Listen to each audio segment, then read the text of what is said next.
Afcon 2027 ready, guys. Super Eagles of Nigeria have now been drawn in Group L of the qualifying series for the Afcon 2027. Will be in the same group with co-host Tanzania, making us the top seed in that particular group. There's going to be Tanzania, there's going to be Madagascar, and also Guinea-Bissau, all in Group L. The qualification will be involving 48 teams, and out of that 48 teams are being split into 12 groups, which means that 24 teams will be making it through to the tournaments that will be hosted by the three nations for the first time in the history of Afcon. And yes, don't forget that a couple of changes will be made after this particular Afcon in 2027, which is going to be the penultimate Afcon that will be happening in 2 years before we now move into the 4 years Afcon by the year 2030, and by that time we have in the African Football League. The qualification series that will be starting from later this year. The first round of matches will be in December 21 to October 6. That is when the first round of matches will be started. That's the first international window just after the World Cup must have been concluded. And the second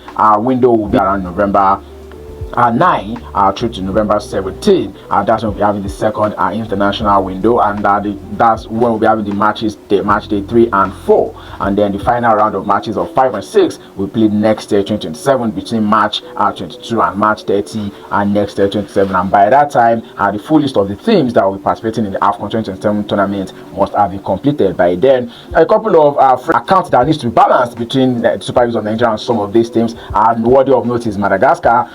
Madagascar, we met them during the pre-qualifying series for the Afcon in 2012, if I'm not mistaken. We played at that particular time, and yes, we defeated them both home and away in that particular qualifying series. But when we met in the Afcon in 2019, they defeated us 2 goals to nothing.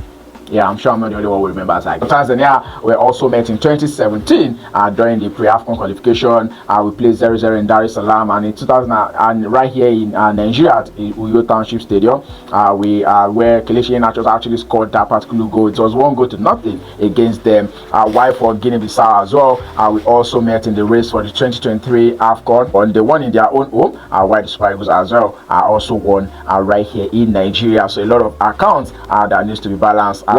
As it is now, just like I mentioned, we'll be having one of the co-host nations, that is Tanzania. So instead of 2 teams qualifying from that particular group, we'll now be having 1 team. So which means that Super Eagles have to make sure that we top that particular group, not just because we want to qualify, but also to boost the confidence of the guys going into the competition come 2027. We played between June and July in 2027, so all hands in glove. We're looking forward to see what Eric Chelle and the boys will be cooking for us. And it's now been official that Arthur Okonkwo will now be joining the Nigerian's list of goalkeepers going forward right there. This is the Sports Tales, guys. Make sure to keep it logged in on this particular dial.